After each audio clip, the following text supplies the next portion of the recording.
Yesus maal jettee amantaa akkamitti ilaaltaa Yesus naan jette. Ani waan hin siin jedhee si deebise. Yesus nama, Yesus ergamaadha, karaa Waaqayyoo barsiisa. Maal hin jedhu? Hin jedhu nama hin jedhu. Nama hin jedhu namtichi. Asirraa si kannu? Namtichi Iisatti. Namtichi Iisaa. Si kannu? Ati okay amma ani akkamitti amantaa nan jedha dakhi ragaa unan gaafanet. Ani Yesus nama ergama jeena mana waan biraatiin Yesus. Ragaa asirraa hin si kanna. Ati maal jettee amantaa Yesus asirraa? Nama hin jedhu. Maal jettee amantaa sare jettee amantaa? Yesus waaqa har'as borus. Okay, gobas na dhaggeeffadhu jedhan akki jedhe. Ani Yesus ani nama kan jiru siif hin kanna. Yoo Yesus ani gartee waaqa kan jiru naa kannite gooftaan sii fudhadha. Atoo Islaamummaan fudhatta yoo ani nama jedhu sii kanne.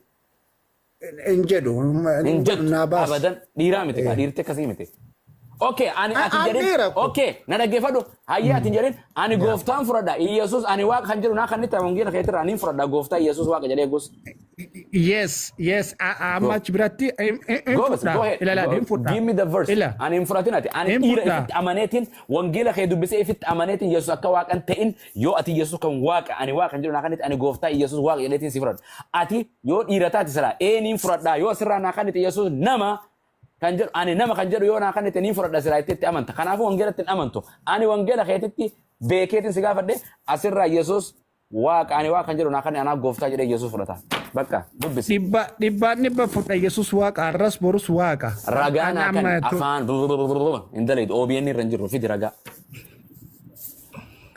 Lolummi hin ta'u argattanii ku deebisanii. Ragaa malee gunaa seetu. Ati okay wangeela kee kana ni dhugoomsita moo dhugoomsitu?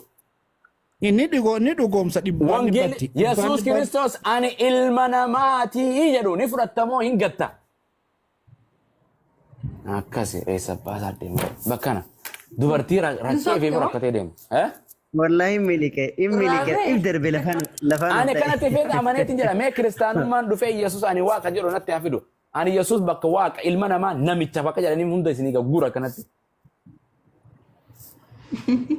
Wara kan jaran. So wangel makay sa kare on furatan sena isin obse. Gafam wangel no arkat diftani militan. Gafam wang Qur'ana kenya guyo tokko sedit imbanno noti. Imbarbano khayenne kanane sirro kunna male wallahi. Kana nama anuma gochun dandew abban na calo anil manamat anil mamariyami. Gara abba khoti mana abba khoti mana isati mana Yesus mana takka ka. Yesus gojo ke sarafun ka buya la farati. An dufa kana kiyaw na fayya. La beta abu beta. Ora koyane obsi. Sande bisa. Ayya. Difam. Yesus isinif mali. Yesus nuuf ergamaadha ilma Maariyaamii karaa Waaqayyoo barsiisa ergamaadha waan biraa waa takka nama hanqasum. Nama moo ergamaadha? Nama ergama. Nama ta'ee akkam ergama taggaafi kana tokko keessa nama. Wangeela keetii jedha wangeela keenii fudhatta. Nama kamaaliif Waaqayyoon ergamarra Waaqayyoon ergamoota malaa'ikaarra ergata namarra Yesuus raajii dhalle malee raajiidhaasi ergamaasi namaasi maan biraa maali. Mirga abbaa taa'eeti barattoota barsiise moo lafarra taa'ee barsiise? Koon uffatee dhufeetu isaan walakkaa taa'ee barsiise yaa lafarra. Yeroo goobas fudhadhe yeroo lafarra jiru sana eenyu karadhaa jedheen? Ya isa waaqara jiraatu jedhaa karadhaa jedheen waaqara jiraata malee sila lafarra jiraataa eenyu kan waaqara jiraatu yaa qorat. Yesuus Kiristoos kan mirga waaqayyoon qaba taa'isa miti. Yesuus amma isa jiran jenne yoo amma isa jira sii jedhe mirga abbaa akkuma gartee hojii ergamoota 75 irraa san Istifaanos afur qulqulluun guutame Yesuus Kiristoosiin ilma namaa kan mirga waaqayyoo dhaabbatu argee jira bantiibuu waaqaa banamanii osoo ijaan libsatin san hin jenneen Yesuus waggaa 3 fi ji'a muraasa gaafa barsiise sana biyya lafaarra barsiisu ture eenyu karadhaa jedheen abbaa isa waaqarra jiru moo ana karadhaa jedheen yoo man dideen isaa anas karadhaa jedhama waan isin maqaa kootiin kadhattan hundumaan irraa wadha dheerami. Okay, maqaa Yesuus jedhee eenyu kadhatan? Waan hundumaa kadhanna. Maqaa Yesuusin yoo kadhatan inni eenyu kan namaa kennu san? Yesuusuma isma kadhannu san nuuf kenna. No, abbaan inni waaqarra isin dhiibbisa jira geeffa. Okay, waan isin maqaa kootiin kadhatan narraa wadha. Abbaan irraa abbaadha kan kennu maqaa kootiin waan kadhatan kan raawwa abbaadha kan namaa kennu. Yesuus himi. Okay, dhageessa. Okay, si dubbisa. Nama guututti kafartee jirtaati. Okay, wangela Lukas kudataka takara si dubisa hono.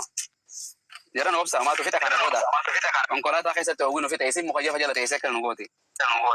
Ani qorri go jiras. Okay. Korre malbo mano auguste makinati yawe. Okay. Wangela Lukas.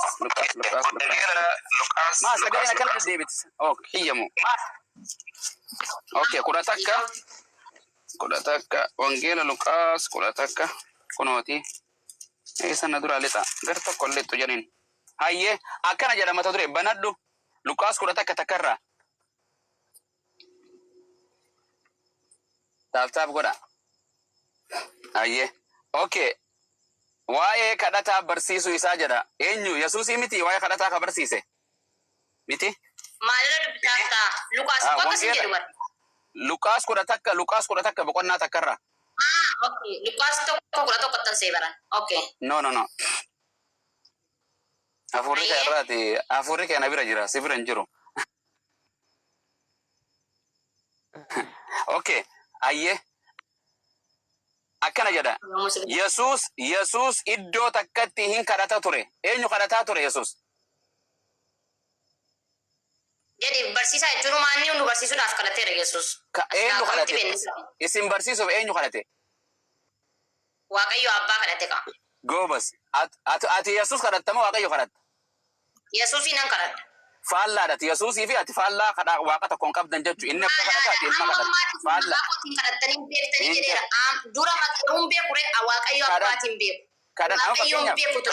amma fakkeenyaaf yoo ati mootummaa takka taate maqaa kiyyaan yoo maqaa kiyyaan dheeyxee maqaa Abu Mu'aaziin baankii irraa liqeeffachuu dandeessu yoo warra mana bitu makiinaa bitu taate maqaa Abu Mu'aaziin jettee baankiin sikkanniti Yesuus Kiristoos yaa Waaqayyo isa Yesuus nu ergite akkana nu godhi kun rakkinaan qabu kan namaa godhu kan namaa kan Waaqayyo abba malee Yesuus miti okay itti fufe Yesuus iddoo takkatti raawwatu eenyu Abu Mu'aaz waan masi maqaa kootiin kan raawwadhaa maqaa kootiin eenyu kadhadhaa jedhe itti dhufna kana itti dhufna akka abbaa qofa kadhatan ko itti dhufna akka abbaa qofa kadhatan ayye Yesuus iddoo takkatti hin kadhata ture kadhannaa isaa erga raawwatee booddee kadhatee waan kadhatu an hin beeku hin kadhata wallahi waan kadhata hin kadhate bartoota isaa keessaa tokko yaa gooftaa Yohaannis bartoota isaa akkuma barsiise kadhachuu nu barsiisi jedheen barataan tokko itti dhufee barattoota 12 keessaa qaametti dhufe hin beekne itti dhufee gartee yaa gooftaa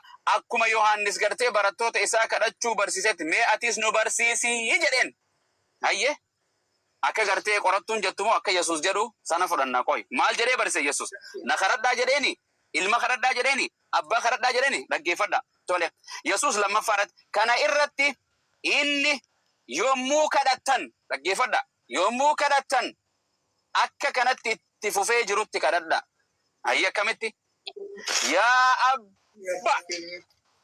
abba yaa isa waaqarra jiraattu abbaa keenya maqaan kee haa qulqullaa'u maqaan Yesuusii miti maqaan abbaa haa qulqullaa'u mootummaan kan kee kan Yesuusii miti mootummaan kan kee haa dhufu jaalala Yesuusii miti jaalalli kan kee waaqarratti haa ta'u akkasuma immoo lafa irratti haa ta'u ayye itti fufe soora arraaf boru nu barbaachisu guyyaa nu biraati miti wanti na ajaa'ibee jedhe mucicha fuutee dubbiftee quraana sigila taa'ee si dhaggeeffadha macaafallee dubbiftee hajaa baatee qofa harka ol qabnaan hin jedhin jennaan luka ol qabsi hin jedhaare jette daqiiqaa keessa shaada qabsiifte saawlalaa sila kana ta'eef ansima sodaadha bakkumatti jirtu naqat shaadaa na qabsiifta waan ta'eef galatoom ulfaadhu jiraadhu narraa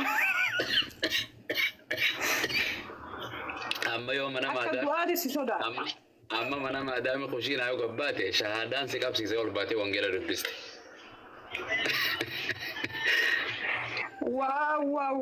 Waa.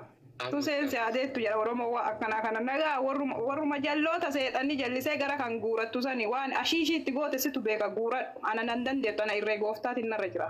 Okay, irree gooftaa ayyee wangeela kana dhugoomsitaa?